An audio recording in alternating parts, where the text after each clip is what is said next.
I'm Joel Engardio, the Supervisor of the Great Sunset District. On behalf of the many Sunset residents who tell me they want more police officers in San Francisco, thank you for your willingness to serve. I know it's been tough to recruit new police officers in recent years. We have a police staffing crisis because too few young people want to be a police officer anymore. That's why we must change the narrative about police in San Francisco. Our officers are diverse and committed to accountability and serving at the highest standard. Our police department is a model of reform and has been praised by the California Department of Justice for already implementing more than 90% of needed reforms. We need to let people know it is honorable to be a police officer in San Francisco. We also need to provide the resources and tools required to do effective, proactive police work. We can't fight 21st century crime with last century's tools. Today's San Francisco police officers need to know they are valued and supported. As a city supervisor, I can advocate for the resources you need, and I can vote for the legislation to help you do your job. I can also use my platform to tell your story to the public, to help residents see the San Francisco Police Department in a great, better light, and hopefully inspire more young people to become police officers. That's why my Supervisor newsletter regularly features the real-life stories of police officers serving the sunset at Terabel Station. This month, the headline was, "Real-Life Superheroes, the undercover cops who fight crime in the sunset." I introduce readers to the officers who stay up all night on stakeouts to arrest the Sunset's most prolific burglars. I couldn't show the officers' faces, but we could hear their voices.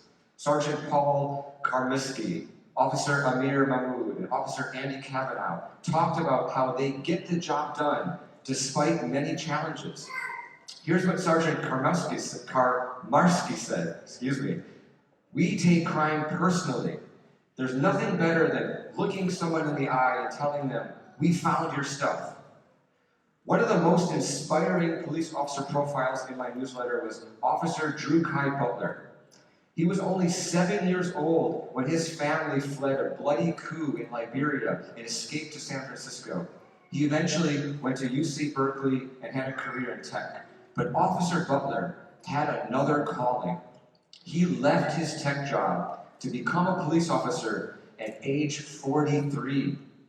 Officer Butler showed that a mid-career switch to police work is possible. For him, policing provided the meaning and impact he was looking for in a new direction in life. "Helping is at the heart of policing," Officer Butler says, "and not everything is a crisis.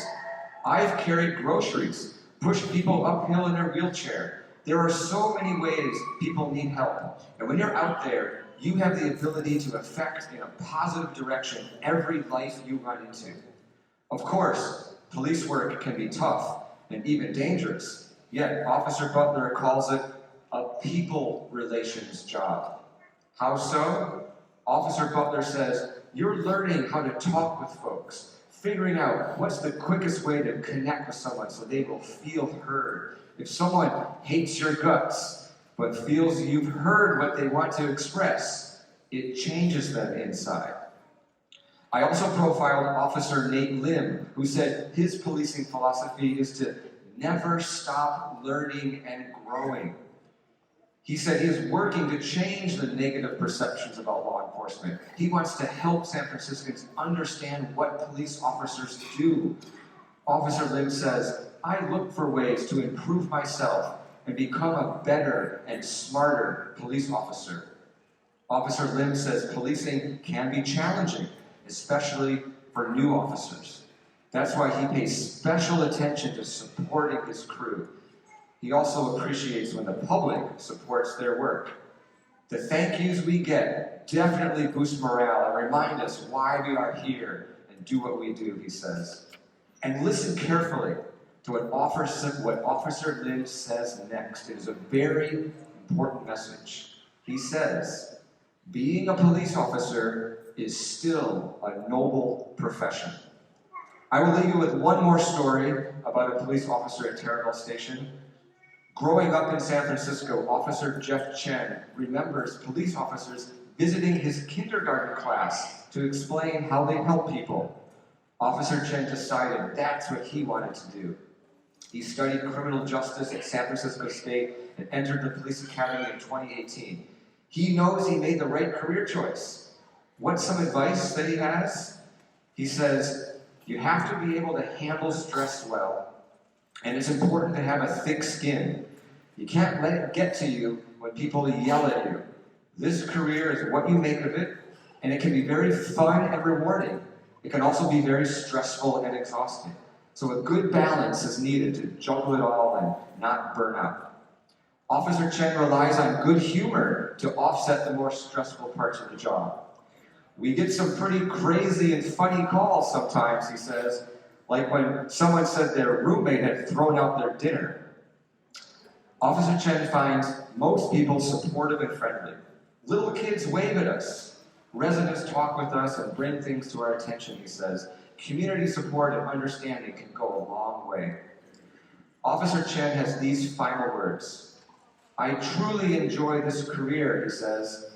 I definitely feel like I have helped some people along the way and hope to continue to try to be the change that I want to see. Now it is your turn, graduating class, to be the change you want to see. Thank you for stepping up. Know that you are supported. Know that you have entered a noble service as a San Francisco police officer. Thank you.